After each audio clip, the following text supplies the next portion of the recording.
നമസ്കാരം. പകൽ വാർത്തയിലേക്ക് സ്വാഗതം. ആദ്യം നോക്കാം പ്രധാന തലക്കെട്ട്. ദേവസ്വം പ്ലീഡർ നിയമനത്തിൽ സർക്കാരിൽ ഭിന്നത ശക്തം. വിവാദമായതോടെ ദേവസ്വം ബോർഡ് പ്ലീഡറെ നീക്കി മുഖ്യമന്ത്രി. ഭക്തജനങ്ങൾ പ്രയാസം അറിയിച്ചിരുന്നുവെന്ന് ദേവസ്വം മന്ത്രി. സ്മാർട്ട് ക്രിയേഷൻസ് അഭിഭാഷകരെ നിയമിച്ചത് വിചിത്രമെന്ന് പ്രതിപക്ഷ നേതാവ്.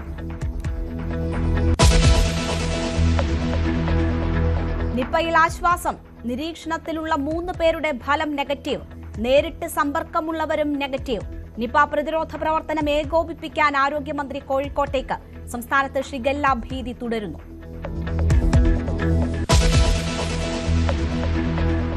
ആരോഗ്യവകുപ്പ് ഡയറക്ടറെ സ്ഥലം മാറ്റിയതിനെ ചൊല്ലി വിവാദം. തരം താഴ്ത്തലെന്ന ആരോപണം. അനധികൃത സ്ഥലം മാറ്റങ്ങൾക്ക് കൂട്ടുനിൽക്കാത്തതാണ് കാരണമെന്നും പരാതി. ഉത്തരവിലെ കാരണങ്ങൾ പൊളിക്കുന്ന രേഖകൾ പുറത്ത്. ഡോക്ടർ റീന സർക്കാരുമായി ആലോചിക്കാതെ ചില കാര്യങ്ങൾ ചെയ്തെന്ന് മന്ത്രി.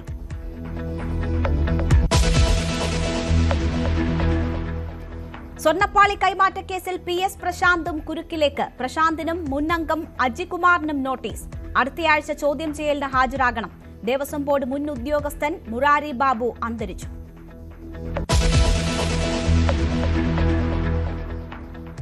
ഗൺമാന്മാരെ ആലപ്പുഴയിലെ മർദ്ദന സ്ഥലത്തെത്തിച്ച് തെളിവെടുക്കാൻ SIT. ജില്ലാ ആശുപത്രി ജംഗ്ഷനിൽ പ്രതികളെ എത്തിച്ച് ഇന്ന് തെളിവെടുപ്പ്.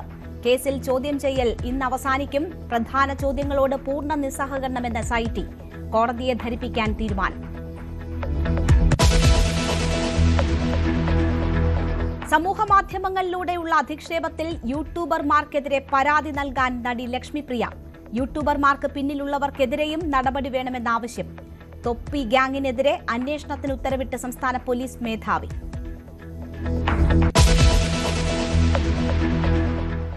യഥാർത്ഥ തൃണമൂൽ കോൺഗ്രസ് തങ്ങളാണെന്ന് വിമതർ. അംഗീകരിക്കണമെന്ന് ലോക്സഭാ സ്പീക്കറോട് ആവശ്യപ്പെടും.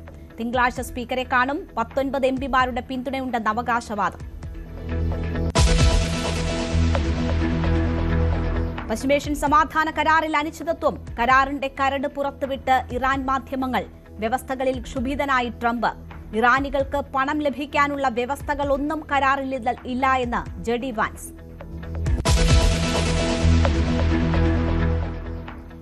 ആദ്യ ട്രില്യണയറായി ഇലോൺ മസ്ക്. മൂല്യം 1 ലക്ഷം കോടി കടന്നു. സ്പേസ് എക്സിന്റെ IPO വഴി $7,500 കോടി. മസ്കിന്റെ ആസ്തി പല രാജ്യങ്ങളുടെയും മൊത്ത ആഭ്യന്തര ഉൽപാദനത്തെക്കാൾ ഉയർന്നത്.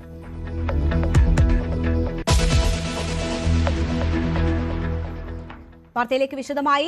ശബരിമല സ്വർണ്ണക്കൊള്ളക്കേസ് അഭിഭാഷകനെ ദേവസ്വം പ്ലീഡറാക്കിയ നടപടിയിൽ U-ടേൺ അടിച്ച് സർക്കാർ. വിവാദമായതിന് പിന്നാലെ മുഖ്യമന്ത്രി ഇടപെട്ട് സ്മാർട്ട് ക്രിയേഷൻസ് അഭിഭാഷകൻ കൂടിയായ അഡ്വക്കേറ്റ് KB പ്രദീപിനെ രാജിവെപ്പിച്ചു. അഡ്വക്കേറ്റ് KB പ്രദീപിനെ മുഖ്യമന്ത്രി ഇടപെട്ടാണ് നിയമിച്ചത് എന്നായിരുന്നു ദേവസ്വം മന്ത്രി K മുരളീധരന്റെ വിശദീകരണം.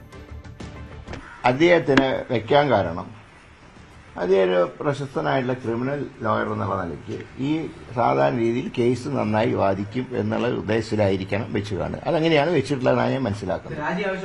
രാജി ആവശ്യപ്പെട്ടു. കാരണം ഇത് വിവാദമായപ്പോൾ അത് ഭക്തജനങ്ങൾക്ക് വളരെയധികം പ്രയാസമുണ്ടായി. എനിക്ക് തന്നെ ഇന്നലെ ഒരുപാട് ഫോൺ കോൾ വന്നു. ഈ സർക്കാർ വന്നപ്പോൾ ഞങ്ങൾക്ക് ഈ സ്വർണ്ണക്കൊള്ള പുറത്തു വരുന്നുള്ള പ്രതീക്ഷയുണ്ട്, പക്ഷേ ഈ വക്കീലിനെ വെച്ചത് ഞങ്ങളുടെ പ്രതീക്ഷകൾ ഇല്ലാതാക്കുന്നു എന്നുള്ള വ്യാപകമായ ഭക്തജനങ്ങളുടെ പരാതിയുടെ അടിസ്ഥാനത്തിൽ മുഖ്യമന്ത്രി തന്നെ അദ്ദേഹത്തിനോട് രാജിവെക്കാൻ ആവശ്യപ്പെട്ടു. അദ്ദേഹം രാജിവെച്ചു. നിയമനം ക്യാബിനറ്റ് നടത്തുമ്പോൾ മുഖ്യമന്ത്രി മാത്രമല്ല, ക്യാബിനറ്റിൽ ഞാൻ ഉൾപ്പെടെയുള്ളവർക്ക് ഉത്തരവാദിത്തമുണ്ട്. പക്ഷേ ജനങ്ങൾക്ക് അതൊരു സംശയത്തിന്റെ നിഴൽ ഈ പ്രശ്നം നിൽക്കാൻ പാടില്ല എന്ന് ഞങ്ങൾക്ക് നിർബന്ധമുണ്ട്. അല്ല, ഭക്തജനങ്ങൾക്ക് അതിനെക്കുറിച്ചിട്ടുള്ള അഭിപ്രായ വ്യത്യാസമുണ്ട്. അതേസമയം ദേവസ്വം മന്ത്രിയെ വെട്ടിലാക്കുന്നതായിരുന്നു മന്ത്രി സണ്ണി ജോസഫിന്റെ പ്രതികരണം. ദേവസ്വം മന്ത്രിയാണ് കാര്യങ്ങളിൽ തീരുമാനമെടുക്കുന്നത്. മന്ത്രിയും മുഖ്യമന്ത്രിയും കാര്യങ്ങൾ വിശദീകരിച്ചിട്ടുണ്ടെന്നും മന്ത്രി സണ്ണി ജോസഫ് വ്യക്തമാക്കി. അത് ദേവസ്വം മന്ത്രിയും മുഖ്യമന്ത്രിയും അത് വിശദീകരിച്ചിട്ടുണ്ട്. അവർ കാര്യമായിട്ട് ആ കാര്യങ്ങളിൽ ഇടപെടുന്നുണ്ട്. ഞാനതിനെക്കുറിച്ച് കൂടുതൽ പ്രതികരിക്കേണ്ടത്. ആ തീരുമാനങ്ങൾ എടുക്കുന്നതിൽ എന്തെങ്കിലും പാളിച്ചകൾ നടക്കുന്നുണ്ടോ, അല്ലെങ്കിൽ അതിൽ പക്വതക്കുറവ് പോലെ ഏതെങ്കിലും കാര്യങ്ങൾ പ്രത്യേകമായിട്ട് ശ്രദ്ധയിൽപ്പെട്ടാൽ അത് പരിശോധിക്കുന്നുണ്ട്. ഇല്ല, പാർട്ടി തലത്തിൽ അത്തരം കാര്യങ്ങളൊന്നും, ഗവൺമെന്റ് തല കാര്യങ്ങളൊന്നും ഗവൺമെൻറ് തലത്തിൽ തന്നെയാണ് ചർച്ച ചെയ്യുന്നത്. ഇതൊരു ചെറിയ കാര്യമല്ല. കാരണം സ്മാർട്ട് ക്രിയേഷൻസിന്റെ അഭിഭാഷകനെയാണ് സംസ്ഥാന സർക്കാർ ദേവസ്വത്തിന്റെ അഭിഭാഷകനായിട്ട് നിശ്ചയിക്കുന്നത്. അപാകതകളുണ്ടെങ്കിൽ അത് പരിഗണിക്കും, പരിശോധിക്കും. എന്താണെന്ന് വെച്ചാൽ തുടർച്ചയായി ആദ്യം താങ്കളുടെ സ്റ്റാഫിന്റെ നിയമനത്തിൽ പിന്നെ രാജി വാങ്ങിക്കേണ്ടി വന്നു. ഇപ്പോൾ പ്ലീഡറിന്റെ കാര്യത്തിൽ രാജി വാങ്ങിക്കേണ്ടതല്ല, രാജിവെക്കേത്. എങ്ങനെയാലും ചോദിച്ചാലും പറഞ്ഞാലും മൊത്തം തീരുമാനത്തിലൊരു ഷാർപ്നെസ്. അല്ല, എന്തെങ്കിലും പോരായ്മ ഉണ്ടെങ്കിൽ അത് പരിഹരിച്ചു പോകുന്നു. ആരംഭമല്ലേ. പ്രശ്നം എന്ന് പറയുന്നത് ഇത്രയും കാലം പ്രതിപക്ഷം ആയിരുന്ന സമയത്ത് ഈ സ്വർണ്ണക്കടത്ത് കേസ്, സ്വർണ്ണപ്പാളി കേസിലൊക്കെ ശക്തമായ നിലപാടുകൾ സ്വീകരിച്ചിരുന്നതാണ് കോൺഗ്രസ്. പക്ഷേ അങ്ങനെ ഒരു കോൺഗ്രസ് ഇവിടെ അധികാരത്തിൽ വരുമ്പോൾ ഇത്തരം തീരുമാനങ്ങൾ എടുക്കുന്നത് അത് പാർട്ടിക്ക് തന്നെ അതെല്ലാം എന്തെങ്കിലും തരത്തിലുള്ള ചെറിയ ചെറിയ പിശകുകൾ ഉണ്ടെങ്കിൽ അത് പരിഹരിച്ചു പോകും.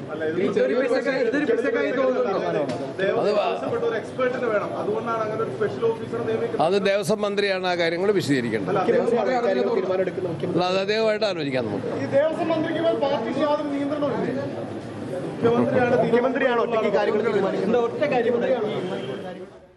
പ്രതിപക്ഷവും സർക്കാർ നടപടിക്കെതിരെ രംഗത്തെത്തി. പക്ഷേ വിചിത്രമായ പരസ്യ പ്രതികരണമാണ് ദേവസ്വം മന്ത്രിയിൽ നിന്ന് കേൾക്കാൻ കഴിഞ്ഞത്. ഞാൻ അറിയില്ല എന്ന് തന്നെ അദ്ദേഹം പറയുന്ന നിലയാണുണ്ടായത്. ഇത്തരമൊരു നിയമനം ദേവസ്വം മന്ത്രി അറിയാതെ എങ്ങനെയാണ് നടക്കാനിടയാകുക? സാധാരണ പ്രതിയല്ല. ഇതിനകത്ത് ഏറ്റവും വലിയ കുറ്റാരോപിതനായിട്ടുള്ള ആളുകൾക്ക് വേണ്ടി, സ്ഥാപനത്തിനു വേണ്ടി ഹാജരായ അഡ്വക്കേറ്റിനെ തന്നെ ഇവിടെ ദേവസ്വത്തിന് വേണ്ടി നിയമിക്കുന്നു എന്ന് പറയുമ്പോൾ അത് ഒരു തരത്തിലുള്ള കള്ളനെ ചൂട്ടുപിടിക്കലായിപ്പോയി. ചെയ്യാൻ പാടില്ലാത്ത കാര്യമായിരുന്നു അത്. അടിയന്തരമായി ദുരഭിമാനം വെടിഞ്ഞ് അത് തിരുത്തണം, മാറ്റി നിശ്ചയിക്കണം. ഭരണത്തിലെത്തി ചുരുക്ക ദിവസത്തിനുള്ളിൽ തിരുത്തേണ്ടി വരുന്ന രണ്ടാമത്തെ തീരുമാനമാണ് ദേവസ്വം ലീഡർ നിയമനം. സർക്കാർ കേന്ദ്രങ്ങളിൽ തന്നെ 2 തീരുമാനങ്ങളിലും വലിയ ഭിന്നത പ്രകടമായി എന്നതും ശ്രദ്ധേയമാണ്. ടി ജി സജിത്തുണ്ട് വാർത്തയുടെ വിശദാംശങ്ങളുമായി. സജിത്ത് സൂചിപ്പിച്ചതുപോലെ തന്നെ രണ്ടാമത്തെ വലിയ തീരുമാനമാണ് സർക്കാരിന് വിമർശനങ്ങൾ ഉയർന്നതിനെ തുടർന്ന് തിരുത്തേണ്ടി വരുന്നത്. അവിടെ പാർട്ടിക്കുള്ളിൽ അല്ലെങ്കിൽ മുന്നണിക്കുള്ളിൽ തന്നെ ഭിന്നതയുണ്ട് എന്ന് വ്യക്തമാകുന്ന സാഹചര്യങ്ങൾ കൂടി വരുന്നു. ഇതിന് മറുപടി പറയാൻ സർക്കാർ ബുദ്ധിമുട്ടുമോ? ശബരിമല സ്വർണ്ണക്കൊള്ള ഈ വിഷയമായിരുന്നല്ലോ അന്ന് പ്രതിപക്ഷമായിരുന്ന കോൺഗ്രസിൻ്റെ UDFിൻ്റെ പ്രധാന ആയുധം. ആ ഒരു വിഷയത്തിൽ തന്നെ ജാഗ്രത കുറവുണ്ടായി എന്നതാണ് ഭരണത്തിൽ വരുമ്പോൾ കാണിക്കുന്നത്. അത് സർക്കാർ കേന്ദ്രങ്ങളിൽ തന്നെ ആശയക്കുഴപ്പമുണ്ട്, UDF അനുഭാവികൾക്കിടയിൽ ആശയക്കുഴപ്പം ഉണ്ടായിട്ടുണ്ട്. ഇങ്ങനെ പലതരത്തിലുണ്ടായിട്ടുണ്ട്. നിയമമന്ത്രി കൂടിയായ മുഖ്യമന്ത്രിയാണ് നേരിട്ട് ഈ പ്ലീഡർമാരുടെ നിയമനം സാധാരണ രീതിയിൽ നടത്തുന്നത്. എന്നാൽ തനിക്കതിലുള്ള പങ്ക് ദേവസ്വം വകുപ്പിനാണ് പങ്ക് എന്ന ഒരു നിലപാട് മുഖ്യമന്ത്രിയുടെ ഓഫീസും ഇക്കാര്യത്തിൽ സ്വീകരിച്ചിട്ടുണ്ട്. ഇതാണിപ്പോൾ ഈ ഭിന്നത പരസ്യമായി വരുന്നതിന് കാരണം. എന്തായാലും ഇത് വലിയ തരത്തിലുള്ള ക്ഷീണമുണ്ടാക്കി എന്ന തിരിച്ചറിവിൻ്റെ ഒടുവിലാണ് മുഖ്യമന്ത്രി നേരിട്ട് ഇടപെട്ടുകൊണ്ട് ഇപ്പോൾ ഈ ദേവസ്വം ലീഡറിൻ്റെ നിയമനം റദ്ദാക്കുന്നത്, അയാളുടെ രാജിവെക്കാൻ ആവശ്യപ്പെടുന്നത്. അതാണിപ്പോൾ തൽക്കാലം തലയൂരാനുള്ള ശ്രമമാണ് ഇതിൽ സർക്കാരിൻ്റെ ഭാഗത്തു നിന്നും ഉണ്ടായിരിക്കുന്നത്. അത് വലിയ രാഷ്ട്രീയ നഷ്ടം ഇനി മുന്നോട്ട് പോയാൽ ഉണ്ടാവും. ശബരിമല സ്വർണ്ണക്കൊള്ള കേസിൽ അടക്കമെടുത്ത നിലപാടുകളിൽ വെള്ളം ചേർത്തു എന്ന തരത്തിൽ കൂടി ആക്ഷേപം ഉയരുന്നു എന്നതുകൂടിയാണ് ഈ നീക്കമുണ്ടാവുന്നത്. ഇതിനും അപ്പുറം ഈ 2 തീരുമാനങ്ങളിൽ പെട്ടെന്ന് തിരുത്തേണ്ടി വന്നത് മന്ത്രിസഭയിലുണ്ടായ ആശയക്കുഴപ്പവും പ്രകടമാക്കുകയാണ്. നമ്മൾ കേട്ട് കഴിഞ്ഞു ഈ മന്ത്രിമാരുടെ പലരുടെയും വാക്കുകൾ. അതിൽ തന്നെ ആശയക്കുഴപ്പവും ഭിന്നതയും പ്രകടമാക്കുന്ന നിലയിൽ തന്നെയാണ് മന്ത്രിമാർ പ്രതികരിച്ചതും. അപ്പോൾ ഈ ആശയക്കുഴപ്പം പ്രകടമാണ്. സ്വാഭാവികമായി വരും ദിവസങ്ങളിൽ അതിൻ്റെ ഒരു പ്രതികരണവും പ്രകടനവും ഉണ്ടാവാൻ തന്നെയാണ് സാധ്യത. നമുക്കറിയാം, നേരത്തെ ഈ മന്ത്രിയുടെ പേഴ്സണൽ സ്റ്റാഫ് നിയമനവുമായി ബന്ധപ്പെട്ടുണ്ടായ വിവാദവും പിന്നെ പൊടുന്നനെ പിന്നോട്ട് പോയതും കണ്ടതാണ്. ഇങ്ങനെ പൊടുന്നനെ 2 തീരുമാനങ്ങളിൽ നിന്ന് പിന്നോട്ട് പോകേണ്ടി വന്നത് UDF കേന്ദ്രങ്ങളിലടക്കം ചില ആശയക്കുഴപ്പങ്ങൾക്കും ഇടവച്ചിട്ടുണ്ട്. എന്തായാലും തൽക്കാലം ഈ ശബരിമല സ്വർണ്ണക്കടത്ത് കേസിലെ ഉൾപ്പെട്ട ഒരു വ്യക്തിയെ, പ്ലീഡറായിരുന്ന വ്യക്തിയെ, സ്മാർട്ട് ക്രിയേഷൻസിൻ്റെ അഭിഭാഷകനായിരുന്ന വ്യക്തിയെ നിയമിച്ച വിവാദത്തിൽ നിന്നും തൽക്കാലം തലയൂരാനാണ് UDFും സർക്കാരും ശ്രമിക്കുന്നത്. ശരി, ടി ജി സജിത്താണ് വിവരങ്ങൾ നൽകിയത്. സ്മാർട്ട് ക്രിയേഷൻസ് അഭിഭാഷകനെ പ്ലീഡറായി നിയമിച്ചത് ശബരിമല സ്വർണ്ണക്കൊള്ള കേസ് അട്ടിമറിക്കാനുള്ള ശ്രമമായിരുന്നുവെന്ന് ദേവസ്വം മുൻ മന്ത്രി VN വാസവൻ. ജനകീയ എതിർപ്പുണ്ടായി. ആ അഭിഭാഷകന് വേണ്ടിയാണ് പ്രത്യേക പോസ്റ്റ് ഉണ്ടാക്കി നിയമിച്ചത്. സ്വർണം കട്ടവരും വാങ്ങിയവരും സോണിയാഗാന്ധിയുടെ വീട്ടിൽ എങ്ങനെ എത്തി? ഇതിനുള്ള മറുപടിയും കോൺഗ്രസ് നേതൃത്വം നൽകണമെന്നും VN വാസവൻ പറഞ്ഞു. ശബരിമല സ്വർണ്ണപ്പാളി കൈമാറ്റം PS പ്രശാന്തിനും മുൻ ബോർഡ് അംഗം അജികുമാറിനും SITയുടെ നോട്ടീസ്. അനുമതിയില്ലാതെ സ്വർണ്ണപ്പാളി കടത്തിയതിലാണ് അന്വേഷണം. അടുത്തയാഴ്ച ചോദ്യം ചെയ്യലിന് ഹാജരാകാനാണ് നിർദ്ദേശിച്ചിട്ടുള്ളത്. തിരുവിതാംകൂർ ദേവസ്വം ബോർഡ് മുൻ ഉദ്യോഗസ്ഥൻ മുരാരി ബാബു അന്തരിച്ചു. 3 മാസമായി അർബുദബാധിതനായി ചികിത്സയിലായിരുന്നു. അമൃത ആശുപത്രിയിൽ ഇന്നലെ രാത്രിയായിരുന്നു അന്ത്യം. ശബരിമല സ്വർണ്ണക്കൊള്ളക്കേസിൽ പ്രതി ചേർക്കപ്പെട്ടതിനെ തുടർന്ന് അറസ്റ്റിലാവുകയും 90 ദിവസത്തിന് ശേഷം സ്വാഭാവിക ജാമ്യം ലഭിക്കുകയും ചെയ്തിരുന്നു. ആരോഗ്യവകുപ്പ് ഡയറക്ടർ ഡോക്ടർ റീന KJയുടെ സ്ഥലം മാറ്റം വിവാദത്തിൽ. പകർച്ചവ്യാധി പടർന്നു പിടിക്കുമ്പോൾ 15 ദിവസം അവധിയെടുത്തു എന്ന കാരണം പറഞ്ഞാണ് റീനയെ പബ്ലിക് ഹെൽത്ത് ലബോറട്ടറി ഡയറക്ടറായി മാറ്റി നിയമിച്ചത്. എന്നാൽ 15 ദിവസം അവധിയെടുത്തെന്ന കാരണം പറഞ്ഞാണ് സ്ഥാനമാറ്റം. ആരോഗ്യമന്ത്രി K മുരളീധരന്റെയും സ്ഥലം മാറ്റം ഉത്തരവിലെ പരാമർശത്തെയും പൊളിക്കുന്ന രേഖകൾ പിന്നീട് പുറത്തുവന്നു. 2.5 ദിവസത്തെ അവധിയാണ് ആരോഗ്യവകുപ്പ് അഡീഷണൽ ചീഫ് സെക്രട്ടറിയോട് റീന ആവശ്യപ്പെട്ടത്. വകുപ്പിലെ അനധികൃത സ്ഥലം മാറ്റങ്ങൾക്ക് കൂട്ടുനിൽക്കാത്തതിന്റെ പേരിൽ റീനയെ സ്ഥലം മാറ്റിയെന്ന ആരോപണമാണ് ഇതോടെ ശക്തമാകുന്നത്. റീനയെ തരം താഴ്ത്തി നിയമിച്ചത് തിരുത്തണമെന്നാവശ്യപ്പെട്ട് പ്രതിപക്ഷവും രംഗത്തെത്തി. ആരോഗ്യവകുപ്പ് ഡയറക്ടറായിരുന്ന ഡോക്ടർ റീനയുടെ സ്ഥലം മാറ്റമാണ് വിവാദമാകുന്നത്. ഇന്നലെയാണ് റീനയെ പബ്ലിക് ഹെൽത്ത് ലാബ് ഡയറക്ടറായി നിയമിച്ചുകൊണ്ടുള്ള ഉത്തരവ് ഇറങ്ങിയത്. 15 ദിവസം അവധി അപേക്ഷിച്ചു. അതായത് സംസ്ഥാനത്ത് സാംക്രമിക രോഗങ്ങൾ പടർന്നു പിടിക്കുകയാണ്. ഈ സാഹചര്യത്തിൽ 15 ദിവസത്തെ അവധി അവർ അപേക്ഷിച്ചു. അതുകൊണ്ടാണ് സ്ഥിരം ഡയറക്ടർ വേണ്ടെന്ന സാഹചര്യം സംസ്ഥാനത്തുണ്ട്. അതുകൊണ്ട് കൂടിയാണ് അവരെ സ്ഥലം മാറ്റുന്നതാണ് സ്ഥലം മാറ്റ ഉത്തരവിൽ വ്യക്തമാക്കുന്നത്. ആരോഗ്യമന്ത്രി K മുരളീധരനും അതേ നിലപാടാണ് സ്വീകരിച്ചത്. റീന 15 ദിവസം അവധി അപേക്ഷിച്ചു. ഈ സാഹചര്യത്തിൽ അതിന് കഴിയില്ല. കാരണം നിപ്പ ഉൾപ്പെടെയുള്ള സാംക്രമിക രോഗങ്ങൾ സംസ്ഥാനത്ത് പടർന്നു പിടിക്കുകയാണ്. ആ സാഹചര്യത്തിൽ റീനയ്ക്ക് റീനയെ അഡീഷണൽ ഡയറക്ടർ പദവിയിൽ ഒരു സ്ഥിരം ആൾ വേണമെന്ന നിലപാട്. അതുകൊണ്ടാണ് സ്ഥലം മാറ്റിയെന്നാണ് K മുരളീധരനും വ്യക്തമാക്കിയത്. അവർ ലീവ് എടുക്കാൻ ഒരു 15 or 2 ദിവസം എന്നുള്ളതില്ല. ഈ ഒരു കാരണം കൊണ്ടും സർക്കാരിന്റെ ആലോചിക്കാതെ ചില നടപടികൾ സ്വീകരിച്ചതുകൊണ്ടും അവരെ മാറ്റി. എന്നാൽ സ്ഥലം മാറ്റ ഉത്തരവിലെ ഈ പരാമർശത്തെയും മന്ത്രിയുടെ വാദത്തെയും തള്ളിക്കളയാൻ തെളിവുകളാണ് പുറത്തു വന്നത്. റീന ആരോഗ്യവകുപ്പ് അഡീഷണൽ ചീഫ് സെക്രട്ടറിക്ക് നൽകിയ അവധി അപേക്ഷയിൽ പറയുന്നത് 2.5 ദിവസത്തെ അവധിയാണ്, കാഷ്വൽ ലീവാണ് അവർ ആവശ്യപ്പെട്ടിട്ടുള്ളത്. 15 ദിവസം അവധി അപേക്ഷിച്ചു എന്ന മന്ത്രിയുടെയും അതുപോലെ തന്നെ ഈ ഉത്തരവിലെയും വാദങ്ങൾ പൂർണ്ണമായും തെറ്റാണെന്ന് ബോധ്യപ്പെടുന്ന തെളിവുകളാണ് ന്യൂസ് 18 പുറത്തുവിട്ടത്. മറ്റു പ്രധാനപ്പെട്ട ആരോപണം ഇവർക്കെതിരെ ഉള്ളത് ശബരിമലയിൽ ഡോക്ടർമാരുടെ സേവനം വിട്ടു നൽകുന്നതുമായി ബന്ധപ്പെട്ട് അതിന് കഴിയില്ല, ഡോക്ടർമാരെ ഇനി വിട്ടു നൽകാൻ കഴിയില്ല, ദേവസ്വം ബോർഡ് തീരുമാനമെടുക്കണമെന്ന ആവശ്യം ഇവർ കത്തിലൂടെ ദേവസ്വം ബോർഡ് മുന്നോട്ട് വെച്ചു. അതുകൊണ്ട് കൂടിയാണ് ഇവരെ മാറ്റുന്നത്. അത്തരത്തിൽ സർക്കാരിനോട് ആലോചിക്കാതെ ഉദ്യോഗസ്ഥർക്ക് നിലപാട് സ്വീകരിക്കാൻ കഴിയില്ല എന്നാണ് K മുരളീധരൻ വ്യക്തമാക്കുന്നത്.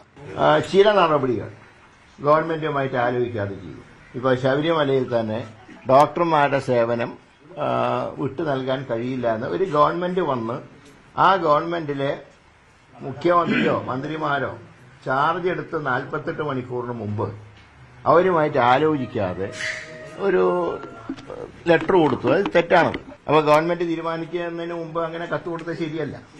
അതുകൊണ്ടാണ് നടപടി സ്വീകരിച്ചത്. എന്നാൽ ഇതിലും പൊരുത്തക്കേടുകളുണ്ട്. ആരോഗ്യ വകുപ്പിലെ ഡോക്ടർമാരെ വിട്ടു നൽകാൻ കഴിയില്ലെന്ന ഈ മീറ്റിംഗിൽ അല്ലെങ്കിൽ കത്തിൽ ഇവർ ഒരിടവും പറയുന്നില്ല. ദേവസ്വം കമ്മീഷണറുടെ ആവശ്യപ്രകാരം അഡീഷണൽ ഡയറക്ടർ പങ്കെടുത്ത യോഗത്തിന് ശേഷമാണ് ഒരു കത്ത് ഡയറക്ടർ നൽകിയത്. അതിൽ പറയുന്നത് ദേവസ്വം ബോർഡ് കൂടി സഹകരിച്ചുകൊണ്ട് പ്രശ്നപരിഹാരം ഉണ്ടാക്കാം, പകരം സംവിധാനങ്ങൾ ഉൾപ്പെടെ ആലോചിക്കണമെന്ന് മാത്രമാണ്. അതിനപ്പുറത്തേക്ക് ഡോക്ടർമാരെ വിട്ടു നൽകാൻ കഴിയില്ല എന്ന കത്തിൽ ഒരിടത്തും റീന പറയുന്നില്ല എന്നാണ് വ്യക്തമാകുന്നത്.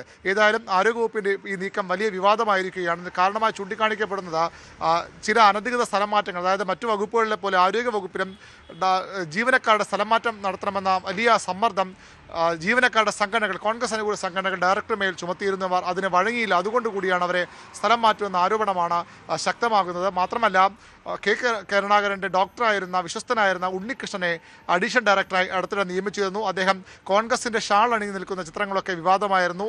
ഉണ്ണികൃഷ്ണനെ ആരോഗ്യവകുപ്പ് ഡയറക്ടറായി കൊണ്ടുവരാനുള്ള നീക്കം നടക്കുന്നുണ്ട്. അതിനു വേണ്ടി കൂടിയാണ് റീനയെ മാറ്റിയെന്ന ആരോപണവും ശക്തമാവുകയാണ്. റീനയുടെ സ്ഥലം മാറ്റം മാത്രമല്ല, അത് സ്ഥാനം തരം താഴ്ത്തൽ കൂടിയാണെന്ന ആരോപണവുമായി മുൻ ആരോഗ്യമന്ത്രി PK ശ്രീമതി അടക്കമുള്ളവർ രംഗത്ത് വന്നു. പ്രതിപക്ഷം ഇത് ഏറ്റുപിടിച്ചിട്ടുണ്ട്. റീനയോട് സർക്കാർ കാട്ടിയത് അനീതിയാണ്, തിരുത്തണമെന്ന ആവശ്യമാണ് പ്രതിപക്ഷം ഉന്നയിക്കുന്നത്. തുടർച്ചയായി UDF സർക്കാരിലെ ഉദ്യോഗസ്ഥ നിയമനങ്ങൾ വിവാദത്തിലാവുകയാണ്. റീനയുടെ ഈ സ്ഥലം മാറ്റവും വലിയ വിവാദമായി ഇതിനകം മാറിക്കഴിഞ്ഞു. PV അരുണിന്റെ റിപ്പോർട്ടാണ് കണ്ടത്. ആരോപണങ്ങൾ നിഷേധിച്ച് ഡോക്ടർ KJ റീന രംഗത്തു വന്നു. സ്ഥലമാറ്റത്തിന്റെ കാരണം അറിയില്ല, മാനദണ്ഡം മറികടന്നുള്ള സ്ഥലമാറ്റത്തിന് വലിയ സമ്മർദ്ദം ഉണ്ടായെന്ന് ആരോഗ്യവകുപ്പ് മുൻ ഡയറക്ടർ പറയുന്നു. അത്തരം ആവശ്യങ്ങൾക്ക് താൻ വഴങ്ങിയില്ല. ശബരിമലയിലേക്ക് ഡോക്ടർമാരെ വിട്ടുകൊടുക്കാൻ കഴിയില്ലെന്ന് പറഞ്ഞിട്ടില്ല. 15 ദിവസം അവധി അപേക്ഷിച്ചിട്ടുമില്ല. 2.5 ദിവസത്തെ കാഷ്വൽ ലീവ് മാത്രമാണ് ആവശ്യപ്പെട്ടത്. വ്യാജമായി ആരെങ്കിലും 15 ദിവസത്തെ അവധി അപേക്ഷ സമർപ്പിച്ചോ എന്ന് അറിയില്ല എന്നും ദേവസ്വം കമ്മീഷണർ വിളിച്ച യോഗത്തിന്റെ അടിസ്ഥാനത്തിലാണ് കത്ത് നൽകിയതെന്നും റീന ന്യൂസ് 18നോട് പറഞ്ഞു. എന്താണ് ശരിക്കും സ്ഥലം മാറ്റത്തിന്റെ ഒരു കാരണം? എനിക്കറിയില്ല. 15 ദിവസം അവധി അപേക്ഷിച്ചു, അതുകൊണ്ടെന്നാണ് ഉത്തരവിൽ പറയുന്നത്. ഉത്തരവ് കണ്ടപ്പോ തന്നെയാണ് ഞാനും അത് മനസ്സിലാക്കുന്നത്. 15 ദിവസം എന്റെ പേരിൽ ആരോ വ്യാജമായി ചെയ്തിട്ടുണ്ടാവും. എനിക്കറിയില്ല, ഞാൻ ചെയ്തിട്ടില്ല. 2.5 ദിവസത്തെ അവധിയാണ്. 2.5 ദിവസം, അതും കാഷ്വൽ ലീവാണ്. കാഷ്വൽ ലീവ് ശരിക്ക് ഡ്യൂട്ടി ആയിട്ട് പരിഗണിക്കുന്ന ലീവാണ്. ദേവസ്വം ബോർഡ് ഈ ശബരിമല ഡ്യൂട്ടിക്ക് ഡോക്ടർമാരെ വിട്ടുകൊടുക്കാത്തതിലും വിട്ടുകൊടുക്കില്ല എന്ന് ആ ലെറ്ററിൽ എവിടെയും പറഞ്ഞിട്ടില്ല. ഒരിക്കലും വിട്ടുകൊടുക്കില്ല എന്ന് പറഞ്ഞിട്ടില്ല. സമന്വയിച്ച് സഹകരിച്ച് 2 കൂട്ടരും കൂടി ഏറ്റവും നല്ല സേവനം പൊതുജനങ്ങൾക്കും ഭക്തർക്കും കൊടുക്കാനായിട്ടുള്ള സംവിധാനത്തിലേക്ക് പോവാനുള്ള ഒരു അഭിപ്രായ പ്രകടനമാണ് ചെയ്തത്. അത് ശരിക്കും മീറ്റിംഗ് കഴിഞ്ഞിട്ട് ദേവസ്വം കമ്മീഷണർ ആവശ്യപ്പെട്ടത് പ്രകാരം ലെറ്റർ തയ്യാറാക്കി നമ്മളുടെ അവിടുത്തെ എല്ലാ ഡോക്ടേഴ്സും ഉൾപ്പെടുന്ന ഒരു മീറ്റിംഗ് നടത്തി ആ മീറ്റിംഗിൽ ഉരുത്തിരിഞ്ഞ ആശയങ്ങൾ രേഖാമൂലം കൊടുക്കുക മാത്രമാണ് ഞാൻ ചെയ്തത്. അതിന് കൂട്ടുത്തരവാദിത്വം ഉണ്ട്.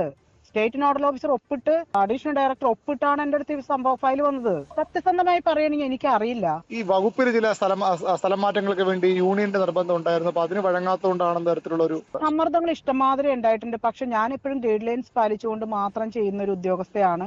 എന്റെ അടുത്ത് സമ്മർദ്ദത്തിന് വന്നിട്ടുള്ള എല്ലാവരോടും ഞാനത് പറഞ്ഞിട്ടുണ്ട്. 30 വർഷമായിട്ട് ജനറൽ ഗൈഡ് ലൈൻസും റൂളുകളും അനുസരിച്ച് മാത്രം മുമ്പോട്ട് പോയിട്ടുള്ള ഒരാളാണ് ഞാൻ.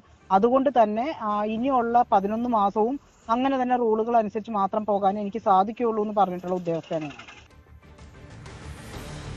ശബരിമല ഡ്യൂട്ടി ചെയ്യുന്ന ആരോഗ്യ പ്രവർത്തകർക്ക് ദേവസ്വം ബോർഡ് നൽകാനുള്ളത് ലക്ഷങ്ങളുടെ അലവൻസ് കുടിശ്ശിക.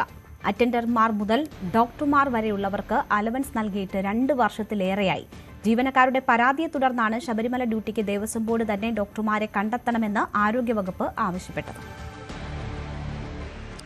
ശബരിമലയിൽ മണ്ഡല മകരവിളക്ക് സീസണിനും മാസപൂജകൾക്കും ആരോഗ്യവകുപ്പിലെ ജീവനക്കാരാണ്. അത് നഴ്സിംഗ് അസിസ്റ്റന്റും അറ്റൻഡർമാരും തുടങ്ങി ഡോക്ടർമാർ വരെയുള്ള ജീവനക്കാർ. അലോപ്പതി, ഹോമിയോ, അതുപോലെ തന്നെ ആയുർവേദം, സിദ്ധ വകുപ്പുകളിലെ ആരോഗ്യവകുപ്പിന് കീഴിലുള്ള ജീവനക്കാരാണ് അവിടെ സീസൺ കാലത്തും അതുപോലെ തന്നെ മാസപൂജയ്ക്കുമൊക്കെ ആരോഗ്യപരമായ കാര്യങ്ങളിൽ അവിടെ ഡ്യൂട്ടി നോക്കുന്നത്. ഇവർക്ക് ആരോഗ്യ ജീവനക്കാർക്ക് ദേവസ്വം ബോർഡ് അലവൻസ് നൽകാറുണ്ട്. 600 മുതൽ 2000 രൂപ വരെയാണ് അലവൻസ് ഉള്ളത്. നേരത്തെയൊക്കെ ഈ ഡ്യൂട്ടി കഴിഞ്ഞു പോകുന്ന ദിവസം പമ്പയിലെ ഓഫീസിൽ വെച്ച് ഇവർക്ക് ഒപ്പിട്ട് ആ തുക വാങ്ങാമായിരുന്നു. DMOയുടെ പത്തനംതിട്ട ഓഫീസാണ് ഈ കാര്യങ്ങൾ കൈകാര്യം ചെയ്യുന്നത്. പക്ഷേ കഴിഞ്ഞ 2 വർഷമായി ഈ അലവൻസിൽ മുടക്കം വന്നിട്ടുണ്ട്. ലക്ഷക്കണക്കിന് രൂപ അങ്ങനെ ദേവസ്വം ബോർഡ് ആരോഗ്യ വകുപ്പിന് നൽകാനുണ്ട്, കുടിശ്ശികയെ നൽകാനുണ്ട്. ദേവസ്വം ബോർഡ് ആരോഗ്യ വകുപ്പിന് നൽകി ആരോഗ്യവകുപ്പ് ജീവനക്കാർക്ക് തുക നൽകുന്നതാണ് പതിവ്. എന്നാൽ 2 വർഷമായി ഇത് മുടങ്ങിക്കിടക്കുകയാണ്. ഒരു ഗഡു നേരത്തെ ഈ ശബരിമല ആഗോള അയ്യപ്പ സംഗമം നടക്കുമ്പോൾ ആ ഡ്യൂട്ടിയിലുണ്ടായിരുന്ന ആളുകൾക്ക് മാത്രം ഒരു ഗഡു നൽകിയിരുന്നു. ബാക്കി എല്ലാ ജീവനക്കാർക്കും 2 വർഷത്തിലേറെയായി കുടിശ്ശികയുണ്ട്. ഇത് അടിയന്തരമായി അനുവദിക്കണമെന്ന് ആവശ്യപ്പെട്ടുകൊണ്ട് ജീവനക്കാരുടെ സംഘടനകൾ നേരത്തെ സർക്കാരിനെ സമീപിച്ചിരുന്നു. പക്ഷേ അതിനൊരു തീരുമാനമുണ്ടായിട്ടില്ല. പലർക്കും 10,000-കണക്കിന് രൂപ അലവൻസായി ലഭിക്കാനുണ്ട്.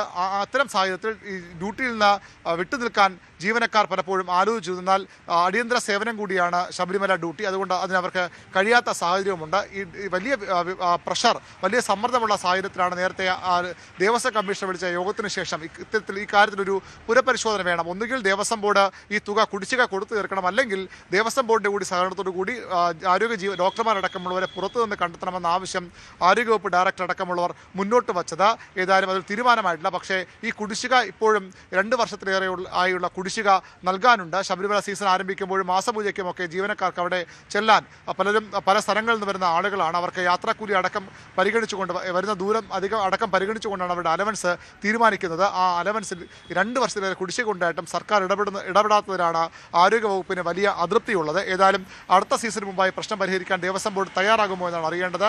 ആരോഗ്യവകുപ്പിന്റെയും ദേവസ്വം വകുപ്പിന്റെ മന്ത്രി ഒരാളാണ്, കെ മുരളീധരനാണ്. അതുകൊണ്ട് തന്നെ പരാതി ഉന്നയിക്കുന്ന വകുപ്പും പരിഹരിക്കേണ്ട വകുപ്പും അദ്ദേഹത്തിൻ്റെതാണ്. എന്ത് നടപടിയാണ് സർക്കാർ ഇതിൽ സ്വീകരിക്കാൻ പോകുന്ന കാര്യമാണ് ഇനി അറിയേണ്ടത്. ആരോഗ്യ വകുപ്പ് ഡയറക്ടറായിരുന്ന റീനയുടെ സ്ഥലം മാറ്റത്തിലടക്കം ഈ വിഷയം കൂടി പ്രതിഫലിച്ചിട്ടുണ്ട് എന്നാണ് ആരോഗ്യ ദേവസ്വം മന്ത്രിയുടെ പ്രതികരണങ്ങളിൽ നിന്നും വ്യക്തമായത്.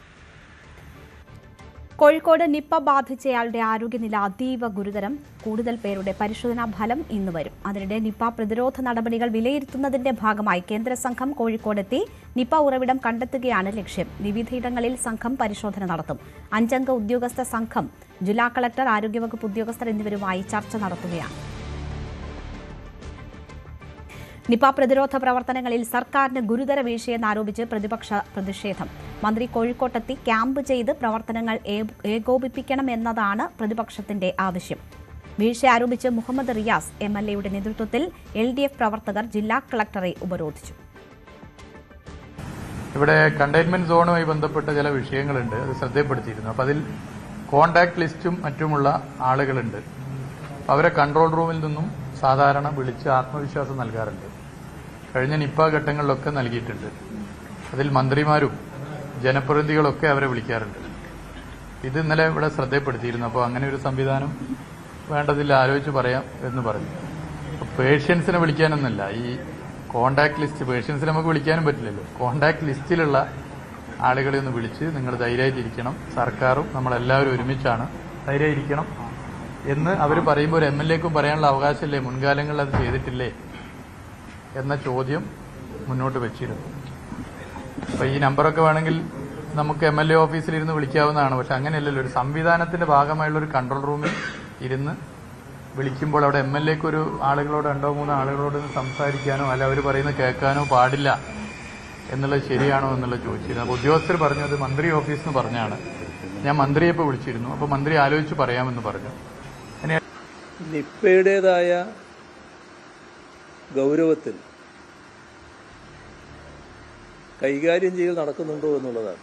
ആരോഗ്യമേഖലയാകെ സജ്ജമാക്കാനും അതിൻ്റെ ഭാഗമായുള്ള ഇടപെടലുകൾ ഉണ്ടാകാനും സാധാരണഗതിയിൽ ആരോഗ്യവകുപ്പും സർക്കാരും എടുക്കേണ്ട മുൻകൈയുണ്ട്. നിർഭാഗ്യവശാൽ അത്തരമൊരു മുൻകൈ ഇവിടെ കാണുന്നില്ല. അത്യന്തം ശോചനീയമായൊരു നിലയാണ് ഇപ്പോൾ കാണുന്നത്. ഇതേവരെ ആരോഗ്യമന്ത്രി ഇവിടെ വന്നിട്ടില്ല, ഇടപെട്ടിട്ടില്ല.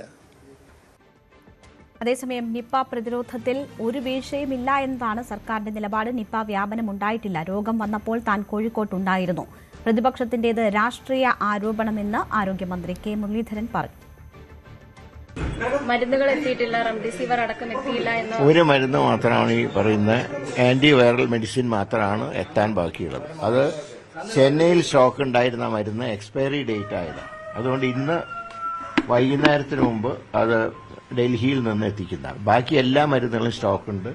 ഈ നിപ ഇതുവരെ വ്യാപിച്ചിട്ടില്ല. ഇതുവരെ നടത്തിയ എല്ലാ പരിശോധനകളും നെഗറ്റീവായിരുന്നു. ഇപ്പോൾ വെന്റിലേറ്ററുള്ള രോഗി അതേ കണ്ടീഷനിൽ തന്നെ തുടരുകയാണ്. അപ്പോൾ ഇത് രാഷ്ട്രീയമായിട്ടുള്ള വിമർശനമായിട്ട് മാത്രമേ ഞങ്ങൾ കാണുന്നുള്ളൂ. വളരെ ശക്തമായിട്ടുള്ള നടപടി ഗവൺമെന്റ് സ്വീകരിച്ചിട്ടുണ്ട്. ഞാൻ അവിടെ ഉണ്ടായിരുന്നല്ല, ആ സമയത്ത് ഞാൻ അവിടെ ഉണ്ടായിരുന്നു. ഈ നിപ റിപ്പോർട്ട് ചെയ്ത സമയത്ത് ഉണ്ടായിരുന്നു. എല്ലാ നിർദ്ദേശവും കൊടുത്തിട്ടാണ് തിരുവനന്തപുരത്ത് വന്നിട്ട് കേരളത്തിന്റെ മൊത്തം വിഷയങ്ങൾ നോക്കണ്ടേ. ഈ രോഗം ഇന്ന ഭാഗത്ത് മാത്രമല്ല, കേരളത്തിൽ എല്ലായിടത്തും പടരാൻ സാധ്യതയുള്ളതുകൊണ്ടാണ് ഞാൻ തിരുവനന്തപുരത്ത് തന്നെ വന്ന് ഉന്നത ഉദ്യോഗസ്ഥന്മാരുടെ യോഗം വിളിച്ചത്. അതിന്റെ ചുമതലയില്ല. അതുകൊണ്ട് ഇത് വ്യാപിച്ചിട്ടില്ല ഇതുവരെ. നിപ റിപ്പോർട്ട് ചെയ്തതിന്റെ അടിസ്ഥാനത്തിൽ അതുമായി ബന്ധപ്പെട്ട ഒരു അവലോകന യോഗം നടക്കുകയുണ്ടായി. ജില്ലാ കളക്ടറും ജില്ലയിലെ മറ്റ് ഓഫീഷ്യൽസും അതിനകത്ത് പങ്കെടുത്തു. ഇതുവരെ നടന്ന കാര്യങ്ങളെക്കുറിച്ചാണ് ചർച്ച ചെയ്തത്. നമുക്ക് കോഴിക്കോടിനെ സംബന്ധിച്ചിടത്തോളം ഇത്തരം കാര്യങ്ങൾ എനിക്ക് തോന്നുന്നു കേരളത്തിലെ മറ്റേത് സ്ഥലത്തേക്കാൾ കൂടുതൽ ശക്തമായ ഒരു സിസ്റ്റം നിലനിൽക്കുന്ന ജില്ലയാണ് കോഴിക്കോട് ജില്ല. അതുകൊണ്ട് തന്നെ ഈ ഒരു കാര്യം അറിഞ്ഞ ഉടനെ തന്നെ അതിന്റെ പ്രോട്ടോകോൾ അനുസരിച്ച് ചെയ്യാൻ കഴിയുന്ന, അത് ചെയ്യേണ്ട കാര്യങ്ങൾ എല്ലാം ചെയ്തതായിട്ടാണ് യോഗത്തിൽ വിലയിരുത്തപ്പെട്ടത്. പ്രതിഷേധങ്ങൾക്കൊടുവിൽ നാളെ ആരോഗ്യമന്ത്രി കോഴിക്കോടെത്തും. MS അനീഷ് കുമാർ വാർത്തയുടെ വിശദാംശങ്ങളുമായി ചേരുകയാണ്. അനീഷ്, നിപ പ്രതിരോധവുമായി ബന്ധപ്പെട്ടാണ് വലിയ വീഴ്ച ആരോപണങ്ങൾ പ്രതിപക്ഷത്തിന്റെ ഭാഗത്തു നിന്നും ഉണ്ടാകുന്നത്. അതേസമയം മന്ത്രി നിപ സ്ഥിരീകരിക്കുമ്പോൾ അവിടെ തന്നെ ഉണ്ടായിരുന്നു, അന്ന് MLAയുടെ സാന്നിധ്യമില്ലായിരുന്നുവെന്ന് മറുപക്ഷവും പറയുന്നുണ്ട്. എന്താണ് ഇതിൽ രാഷ്ട്രീയ ആരോപണങ്ങൾ, ഒപ്പം കൂടുതൽ വ്യാപനം ഉണ്ടാകുന്നില്ല എന്നതിന്റെ സൂചനകളാണോ ഇപ്പോൾ പരിശോധന ഫലങ്ങൾ വരുമ്പോൾ ഉള്ളത്?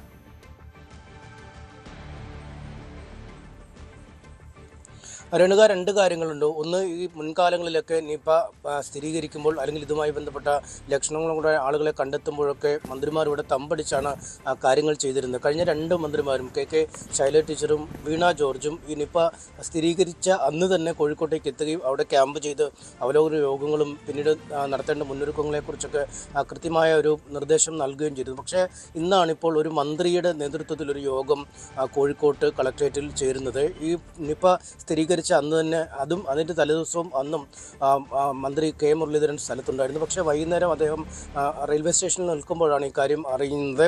അപ്പോൾ തന്നെ അദ്ദേഹം അതിൻ്റെ നിർദ്ദേശങ്ങളൊക്കെ നൽകുകയും തിരുവനന്തപുരത്തേക്ക് പോവുകയുമായിരുന്നു. പിന്നീട് കളക്ട്രേറ്റിലാണ് ഇതിൻ്റെ അവലോകന യോഗങ്ങൾ നടക്കുകയും തിരുവനന്തപുരവുമായി ഓൺലൈൻ യോഗങ്ങൾ ചേരുകയുമൊക്കെയാണ് ചെയ്തത്. അതുകൊണ്ട് ഈ പ്രതിപക്ഷത്തിൻ്റെ ആരോപണങ്ങളിൽ ഒരു പരിധിവരെ ശരിയുണ്ട്. കാരണം മന്ത്രി സ്ഥലത്തുണ്ടായിട്ടും അദ്ദേഹം യാത്ര മാറ്റിവെക്കാതെ തിരുവനന്തപുരത്തേക്ക് തന്നെ പോകുന്ന ഒരു സാഹചര്യം ഉണ്ടായിരുന്നു. പക്ഷേ രണ്ടാമത് മന്ത്രി AP അനിൽകുമാർ പറയുന്നത് പോലെ ഒരു കൃത്യമായ സംവിധാനം നിലവിലിപ്പോൾ ഉണ്ട് എന്ന് നമുക്ക് പറയേണ്ടി വരും. അല്ലെങ്കിൽ അതുകൊണ്ടുകൂടി ആയിരിക്കും ഒരു പക്ഷേ K മുരളീധരൻ ധൈര്യമായി തിരുവനന്തപുരത്തേക്ക് പോയത്. കാരണം കഴിഞ്ഞ 2-3 തവണ ഈ നിപ വന്നപ്പോൾ അത് നേരിട്ട ഒരു രീതിയും അതിൽപ്പെട്ട ആളുകളെ നിരീക്ഷണത്തിലാക്കുന്ന സംവിധാനം, അവർക്ക് നൽകേണ്ട ശുശ്രൂഷയെക്കുറിച്ചൊക്കെ കൃത്യമായ ധാരണ ഉള്ളതുകൊണ്ടാവാം ഒരു അല്പം ഗൗരവം കുറഞ്ഞ രീതിയിൽ ഇക്കാര്യത്തെ പരിഗണിച്ചു. എന്തായാലും ആ രാഷ്ട്രീയം അപ്പുറത്ത് കിടക്കുമ്പോഴും ആശുപത്രിയിൽ ചികിത്സയിൽ കഴിയുന്ന 43-കാരൻ്റെ ആരോഗ്യനില അങ്ങേയറ്റം ഗുരുതരമായി തന്നെ തുടരുകയാണ്. അദ്ദേഹം വെന്റിലേറ്റർ സഹായത്തോടു കൂടിയാണ് ഇപ്പോഴും ശ്വസിക്കുന്നത്. പക്ഷേ അവിടെ ഒരു ആശ്വാസമുള്ള കാര്യം, അദ്ദേഹവുമായി ഏറ്റവും അടുത്ത ബന്ധം പുലർത്തിയ 3 പേരുടെ പരിശോധനാ ഫലങ്ങൾ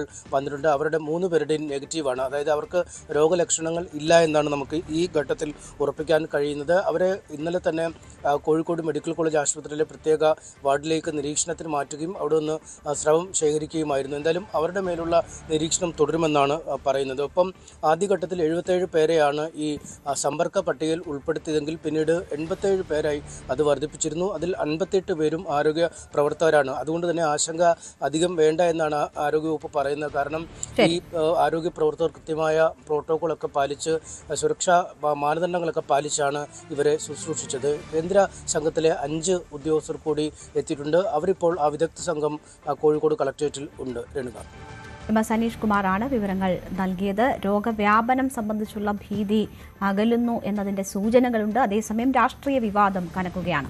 സംസ്ഥാനത്ത് കൂടുതലിടങ്ങളിൽ ഷിഗല്ല ബാധ സ്ഥിരീകരിച്ചു. തിരുവനന്തപുരത്ത് കാട്ടാക്കടയിൽ ഭക്ഷ്യസുരക്ഷാ വകുപ്പ് നടത്തിയ അടിയന്തര പരിശോധനയിൽ പ്രദേശത്തെ ഒരു ബേക്കറിയിൽ നിന്ന് ശേഖരിച്ച ജ്യൂസ് സാമ്പിളിൽ ഷിഗല്ല ബാക്ടീരിയയുടെ സാന്നിധ്യം കണ്ടെത്തി. ഷിഗല്ലയുടെ പശ്ചാത്തലത്തിൽ പ്രതിരോധ പ്രവർത്തനങ്ങൾ ആരോഗ്യവകുപ്പ് ഊർജിതമാക്കിയിട്ടുണ്ട്.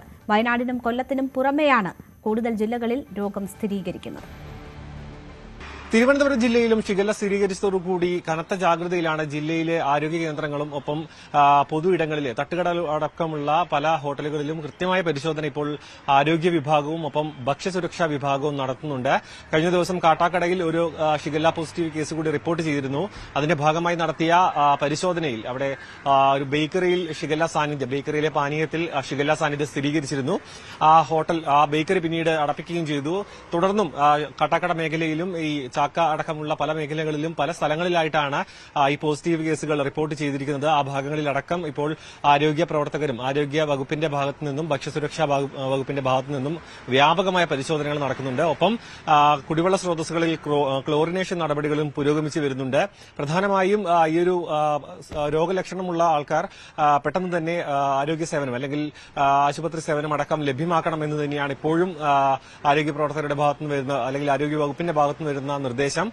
പ്രധാനമായും ഒരു പനിക്കാലമായതുകൊണ്ട് തന്നെ, മഴക്കാലം കൂടുതലായി നിലനിൽക്കുന്നതുകൊണ്ട് തന്നെ മറ്റ് പല അസുഖങ്ങളും വരുന്നതുകൊണ്ട് തന്നെ ഷിഗല്ലയുമായി ചേർന്ന് നിൽക്കുന്ന രോഗലക്ഷണങ്ങളായതുകൊണ്ട് ഇത് സ്വയം ചികിത്സയ്ക്ക് വിധേയമാക്കാൻ പാടില്ല എന്ന് തന്നെയാണ് ഇപ്പോൾ സർക്കാരിന്റെ ഭാഗത്തുനിന്ന് വരുന്ന നിർദ്ദേശം. കൃത്യമായിട്ടുള്ള നിരീക്ഷണം കോർപ്പറേഷന്റെ ഭാഗത്തു നിന്നും ഒപ്പം സർക്കാരിന്റെ ഭാഗത്തു നിന്നും നടക്കുന്നുണ്ട്.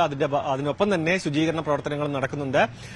പനി പ്രതിരോധ ക്യാമ്പുകളും ഒപ്പം അതുമായി ബന്ധപ്പെട്ട രോഗലക്ഷണങ്ങൾ ഉണ്ടെങ്കിൽ സർക്കാർ ആശുപത്രികളിലോ മറ്റോ സ്വകാര്യ ആശുപത്രികളിലും ചികിത്സ തേടണമെന്ന് തന്നെയാണ് ഇപ്പോഴും വരുന്ന വിവരം. ഒപ്പം ഇപ്പോൾ നിലവിൽ തിരുവനന്തപുരം ജില്ലയിൽ ചികിത്സയിൽ തുടരുന്ന ആൾക്കാരുടെ ആരോഗ്യസ്ഥിതി തൃപ്തികരമായി തന്നെ മുന്നോട്ട് പോകുന്നു. കഴിഞ്ഞ ദിവസം ഒരാളും കൂടി പോസിറ്റീവായിരുന്നു. പക്ഷേ അവരുടെ എല്ലാം ആരോഗ്യസ്ഥിതി തൃപ്തികരമായി തന്നെയാണ് മുന്നോട്ട് പോകുന്നത്.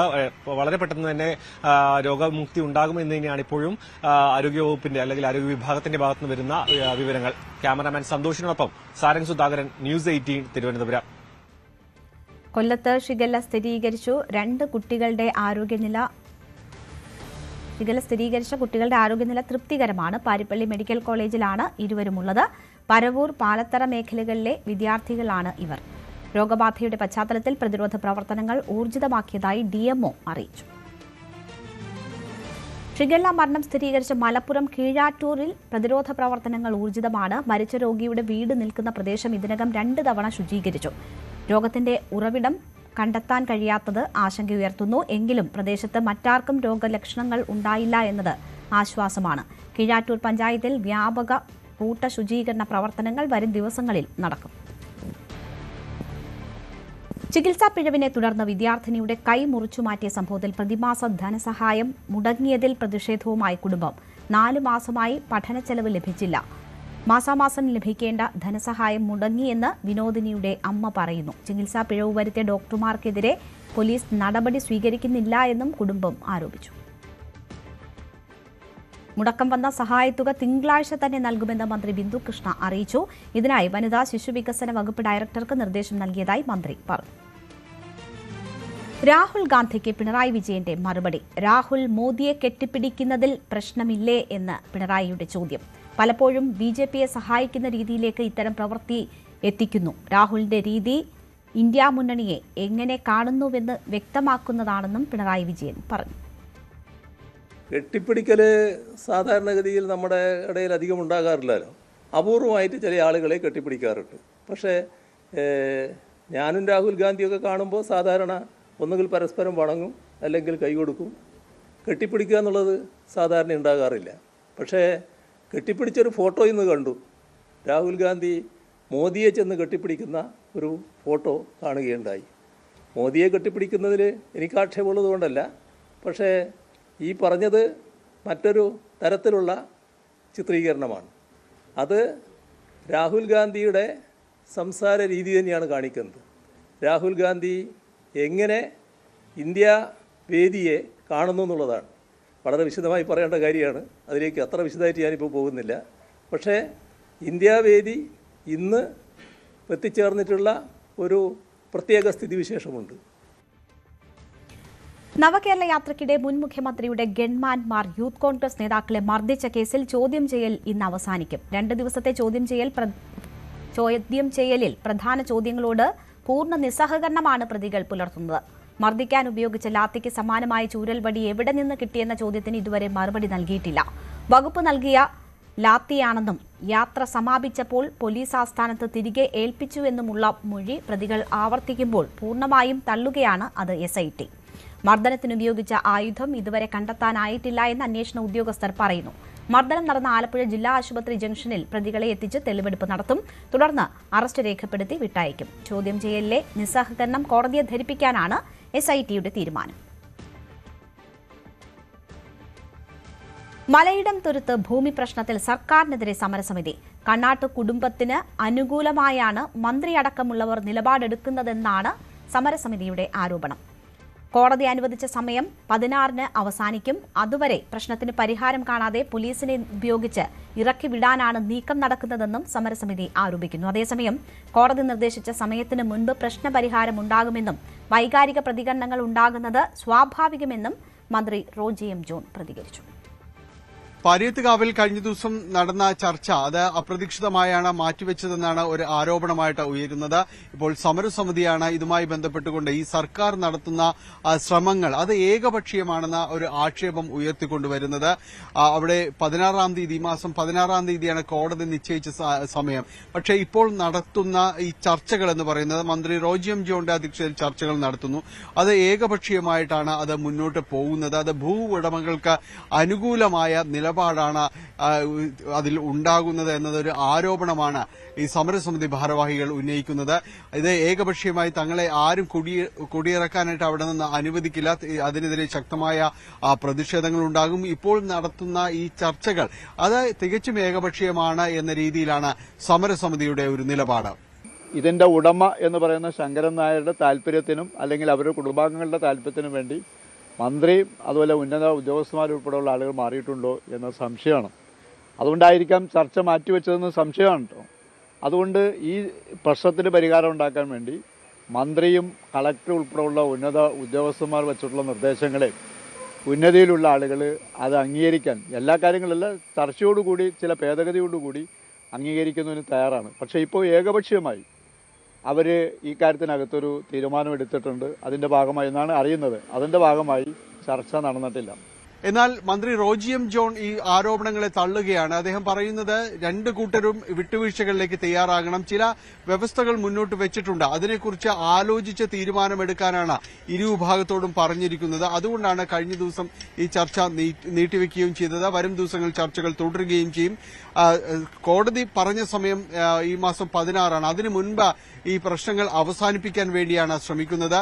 ഒരു മാനുഷികതയുടെ പേരിലാണ് സർക്കാർ ഈ വിഷയം ഏറ്റെടുക്കുകയും ചർച്ച ചെയ്ത് പരിഹരിക്കാനുള്ള ശ്രമങ്ങൾ നടത്തുകയും ചെയ്യുന്നതെന്ന് അദ്ദേഹം പറയുന്നു.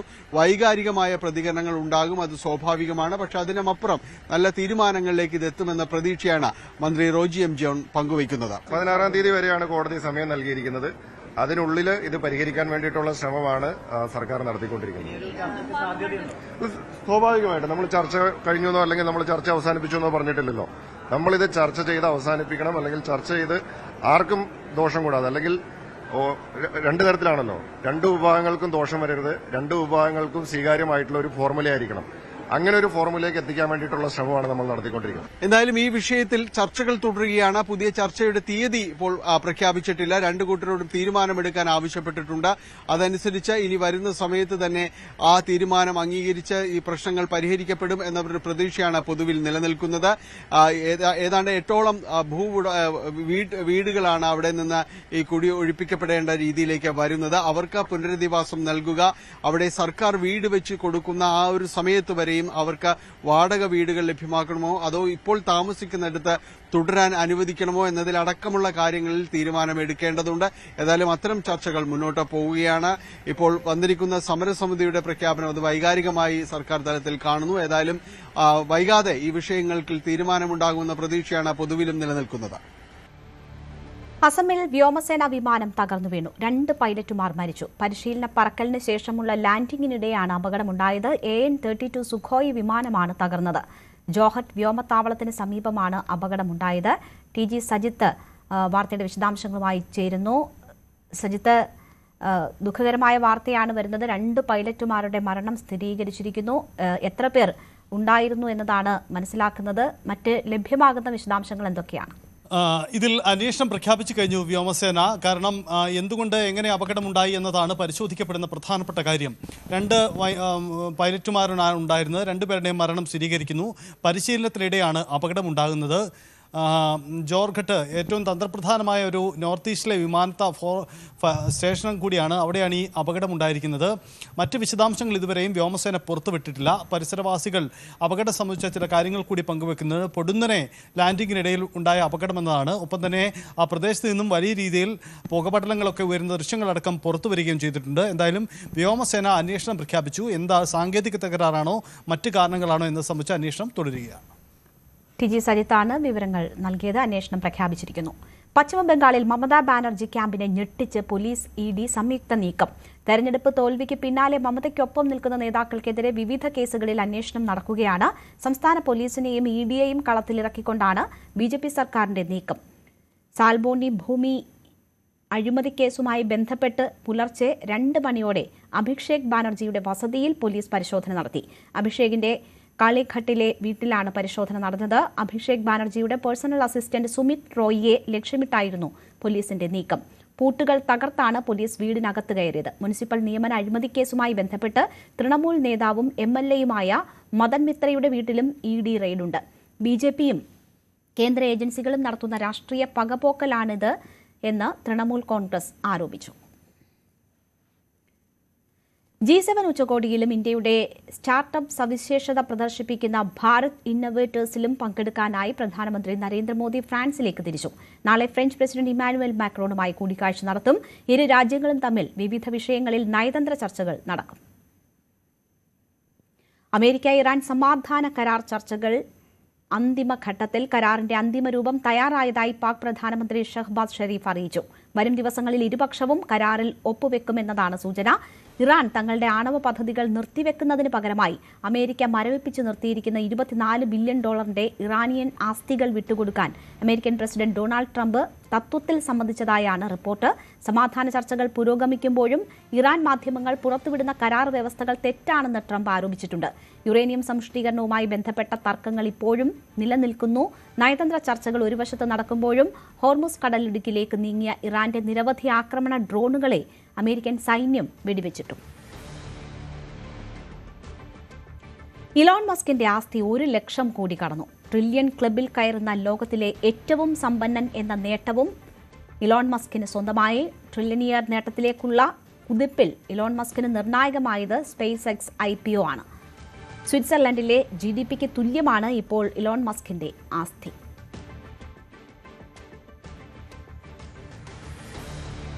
ആവേശപൂരത്തിൽ ലോകം.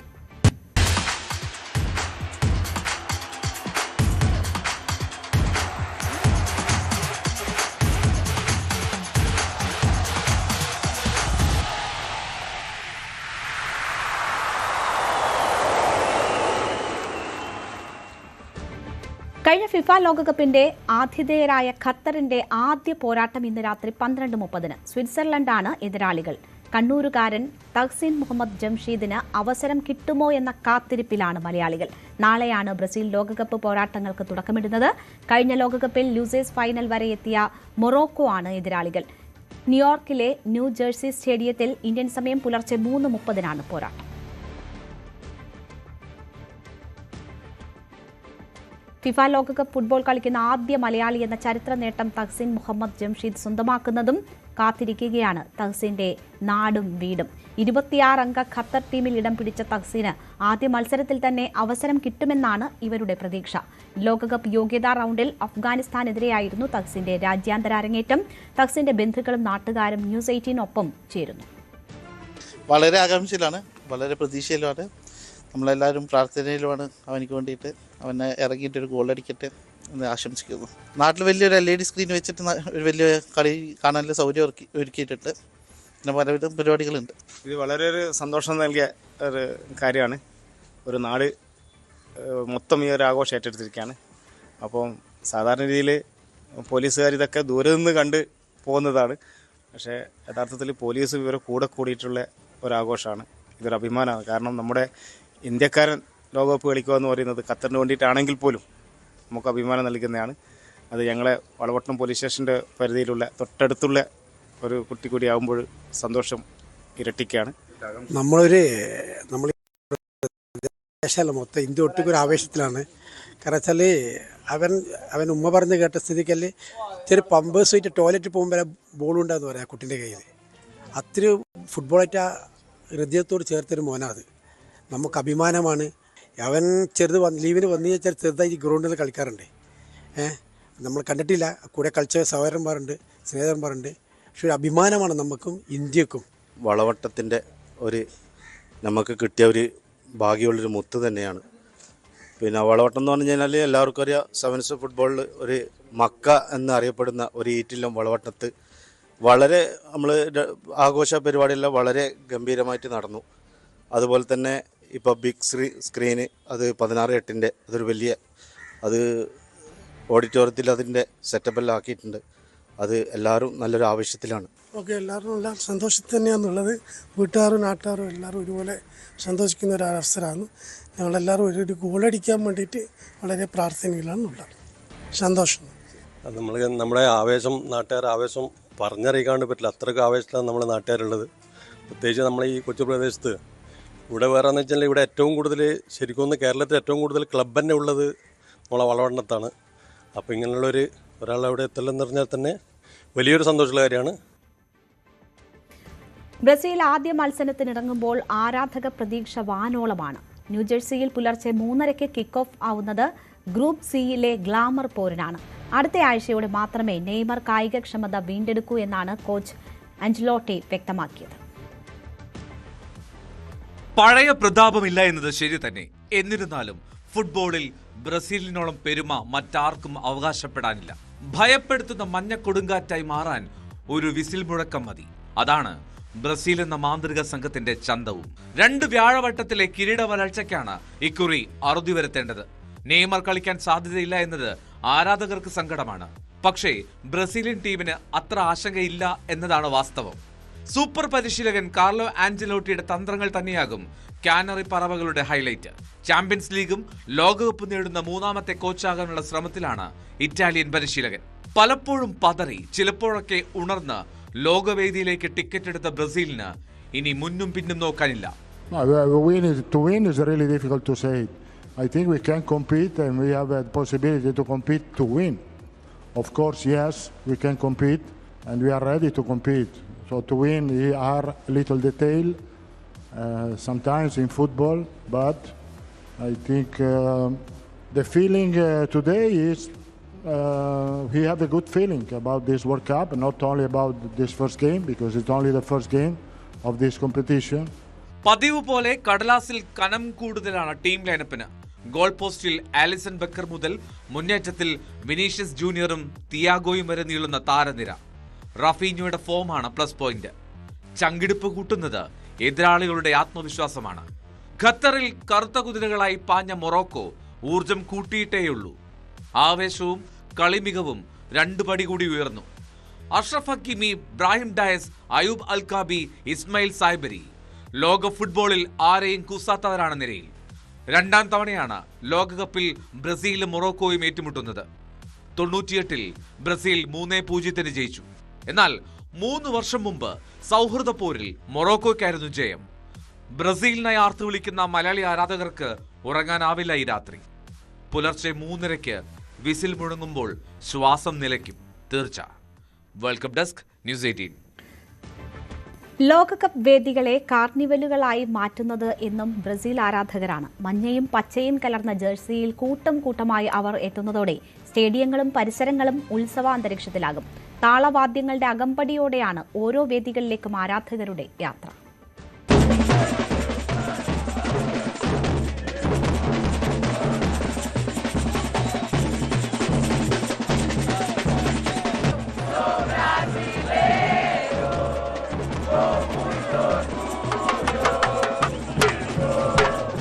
താളാത്മകമാണ് എന്നും ബ്രസീലിയൻ ഫുട്ബോൾ.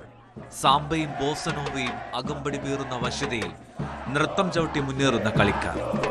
റിയോ ഡി ജനീറോയുടെ ചെറുപതിപ്പുകളാണ് ഇന്ന് ഓരോ ലോകകപ്പ് വേദികളും.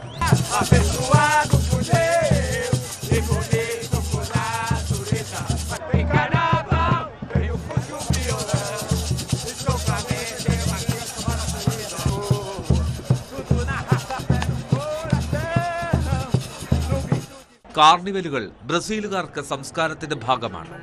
യാത്രയിലും ഒപ്പം കൂട്ടുന്ന ജീവിതചര്യ.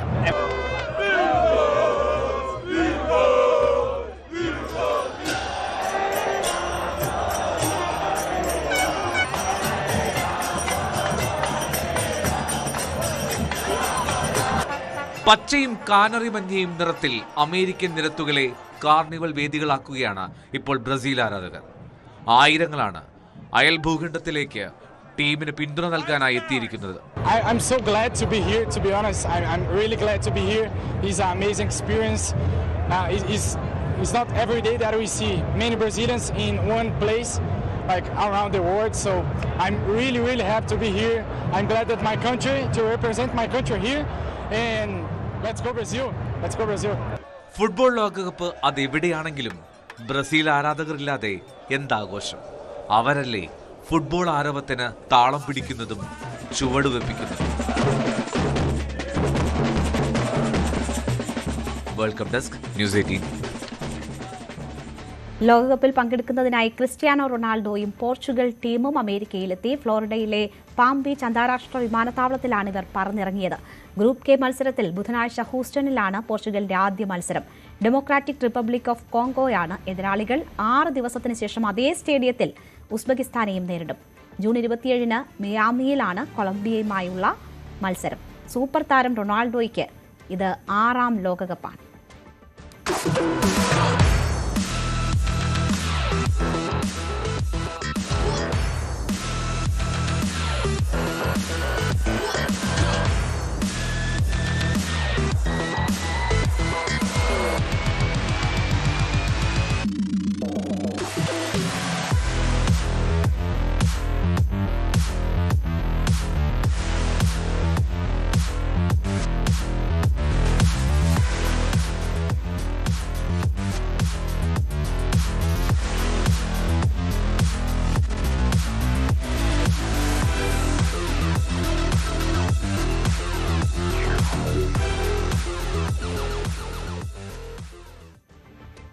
പരാഗ്വേയെ 1-4 ഗോളുകൾക്ക് തകർത്ത് USA തകർപ്പൻ തുടക്കം. പരാഗ്വെ സമ്മാനമായി നൽകിയ സെൽഫ് ഗോളിൽ തുടങ്ങിയ US 3 ഗോളുകൾ കൂടി എതിർ പോസ്റ്റിൽ നിക്ഷേപിച്ചു. ഫൊലറാൻ ബാലഗന്റെ ഇരട്ട ഗോളാണ് യുഎസിന് കരുത്തായത്. മത്സരം അവസാനിക്കാൻ സെക്കൻഡുകൾ മാത്രം ബാക്കി നിൽക്കെ പകരക്കാരൻ ജിയോവാനി റെയ്ന 4ാം ഗോളും നേടി. 7ാം മിനിറ്റിൽ പരാഗ്വൈ താരം ഡാമിയൻ ബൊബാദില്ലയുടെ സെൽഫ് ഗോൾ വഴിയാണ് USA ലീഡെടുത്തത്. 31ാം മിനിറ്റിലായിരുന്നു 2ാം ഗോൾ. ക്രിസ്ത്യൻ പുലിസിച്ച് നൽകിയ പാസ് ഫൊലാറൻ ബാലഗൻ ഗോളാക്കി മാറ്റി. ആദ്യ പകുതി അവസാനിക്കാൻ നിമിഷങ്ങൾ മാത്രം ബാക്കി നിൽക്കെ ബാലഗൻ തന്റെ 2ാം ഗോളും ടീമിന്റെ 3 ഗോളും നേടി. 73ാം മിനിറ്റിൽ മൗറിഷ്യയാണ് പരാഗ്വയുടെ ആശ്വാസ ഗോൾ നേടിയത്. മത്സരം അവസാനിക്കാൻ സെക്കൻഡുകൾ മാത്രം ബാക്കി നിൽക്കെ പകരക്കാരനായി വന്ന മിഡ്ഫീൽഡർ ജിയോവാനി റെയ്നയിലൂടെ USA 4ാമത്തെ ഗോളും നേടി. പരാഗ്വയുടെ പതനം ഇതോടെ പൂർത്തിയായി. ലോകകപ്പിലെ തുടർ തോൽവിയുടെ മോശം ചരിത്രം മാറ്റിയെഴുതി കാനഡയ്ക്ക് ആദ്യ പോയിന്റ്. ആതിഥേയരായ കാനഡ ബോസ്നിയ ഹെർസഗോവിനെ 1-1 സമനില പിടിച്ചു. 21ാം മിനിറ്റിൽ ജോവോ ലൂക്കിച്ചിലൂടെ മുന്നിലെത്തിയ ബോസ്നിയയ്ക്കെതിരെ 79ാം മിനിറ്റിൽ കൈൽ ലാറൻ നേടിയ ഗോളിൽ കാനഡ സമനില പിടിക്കുകയായിരുന്നു. 76ാം മിനിറ്റിൽ പകരക്കാരനായി ഇറങ്ങി 4 മിനിറ്റിനുള്ളിൽ ലാറൻ കാനഡയുടെ രക്ഷകനായി. ലോകകപ്പ് യോഗ്യതാ റൗണ്ടിൽ ഇറ്റലിയെ അട്ടിമറിച്ച് ലോകകപ്പിനെത്തിയ ബോസ്നിയ മികവ് ആദ്യ മത്സരത്തിലും തുടർന്നു. യൂറോപ്യൻ പ്ലേ ഓഫ് ഫൈനലിൽ ഇറ്റലിയെ ഷൂട്ടൌട്ടിൽ 4-1 തോൽപ്പിച്ചാണ് ബോസ്നിയ ലോകകപ്പിന് യോഗ്യത നേടിയത്. ഫിഫ ലോകകപ്പിന്റെ ചരിത്രത്തിൽ ആദ്യമായി സ്വന്തം ടീം പോയിന്റ് നേടിയതിന്റെ ആഘോഷത്തിലാണ് കാനഡ.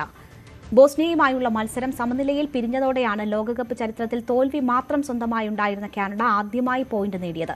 ടൊറന്റോ സ്റ്റേഡിയത്തിൽ നടന്ന മത്സരത്തിൽ ബോസ്നിയ ആൻഡ് ഹെർസഗോവിനെ 1-1 സമനിലയിലാണ് പോയിന്റ് നേട്ടം. സ്റ്റേഡിയത്തിന് പുറത്ത് കാനഡയുടെ ആരാധകർ വലിയ ആഘോഷങ്ങളോടെയാണ് ഇതിനെ സ്വീകരിച്ചത്. കാനഡയുടെ പതാകകൾ വീശിയും പാട്ടുപാടിയും നൃത്തം ചെയ്തും അവർ സന്തോഷം പങ്കുവച്ചു.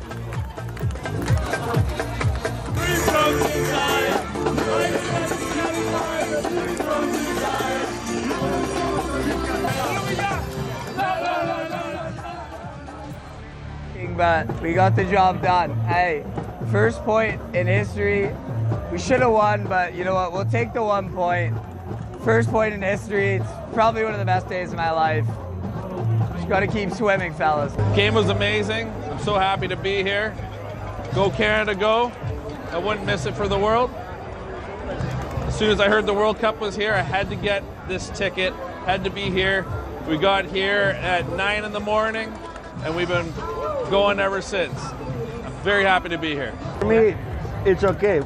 Perfect score for me. I live in Canada. I cheer for Bosnia. I was hoping Bosnia will win, but it's okay. 1-1, it's okay for me. The game was incredible. I was very, very happy about the tie. I was born in Bosnia, but I live in Canada, and I love Canada.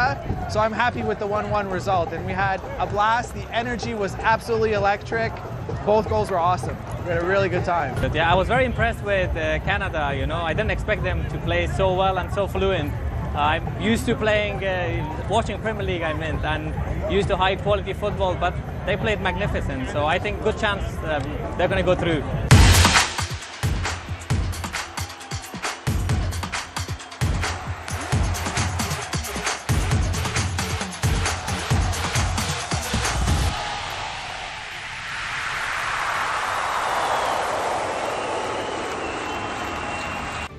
മുഖ്യമന്ത്രിക്കെതിരെ വധഭീഷണി മുഴക്കിയ ആൾ പിടിയിൽ. ആറ്റിങ്ങൽ സ്വദേശി Sony Thomas ആണ് പിടിയിലായത്. മദ്യലഹരിയിലാണ് ഇയാൾ phone വിളിച്ച് ഭീഷണിപ്പെടുത്തിയതെന്നാണ് കണ്ടെത്തൽ. Cantonment പോലീസാണ് സോണി തോമസിനെ അറസ്റ്റ് ചെയ്തത്. ഇന്നലെ രാത്രിയാണ് 2 തവണ കൺട്രോൾ റൂമിലോട്ട് വിളിച്ച് ഭീഷണി മുഴക്കിയത്. ഇയാൾക്കെതിരെ നേരത്തെയും കേസുകളുണ്ട്. സോണിയെ പോലീസ് വിശദമായി ചോദ്യം ചെയ്തു വരികയാണ്. തൃശൂർ ചേലക്കര പോലീസ് സ്റ്റേഷനിൽ മദ്യസൽക്കാരം. തൃശൂർ സിറ്റി പോലീസ് കമ്മീഷണർക്ക് കിട്ടിയ രഹസ്യ വിവരത്തെ തുടർന്ന് നടത്തിയ പരിശോധനയിൽ 3 പോലീസ് ഉദ്യോഗസ്ഥരെ മദ്യപിച്ച നിലയിൽ കണ്ടെത്തി. ഗ്രേഡ് SIയും 2 സിവിൽ പോലീസ് ഉദ്യോഗസ്ഥരുമാണ് മദ്യപിച്ചത്. ഈ 3 പേർക്കുമെതിരെ നടപടിയുണ്ടാകും. സ്വർണ്ണം വെള്ളി നിരക്കുകൾ. കവിത ഗോൾഡ് ആൻഡ് ഡയമണ്ട്സ് ഇന്നത്തെ സ്വർണം വെള്ളി നിരക്കുകൾ നിങ്ങൾക്കായി സമർപ്പിച്ചത് Kavitha gold and diamonds, the versatile jewellery. സ്വർണം 22 ക്യാരറ്റ് ഗ്രാമിന് 13,665 രൂപ, പവന് 1,09,320 രൂപ. സ്വർണം 18 ക്യാരറ്റ് ഗ്രാമിന് 11,290 രൂപ, പവന് 90,320 രൂപ. വെള്ളി ഗ്രാമിന് 260 രൂപ, കിലോയ്ക്ക് 2,60,000 രൂപ. കവിത ഗോൾഡ് ആൻഡ് ഡയമണ്ട്സ് ഇന്നത്തെ സ്വർണം വെള്ളി നിരക്കുകൾ നിങ്ങൾക്കായി സമർപ്പിച്ചത് Kavitha gold and diamonds, the versatile jewellery. പകൽ വാർത്ത പൂർണ്ണമാവുകയാണ്. ഇടവേളയ്ക്ക് ശേഷം സ്പോട്ട് ലൈവ് കാണാം. രഞ്ജിത്ത് രാമചന്ദ്രൻ ചെയ്യും.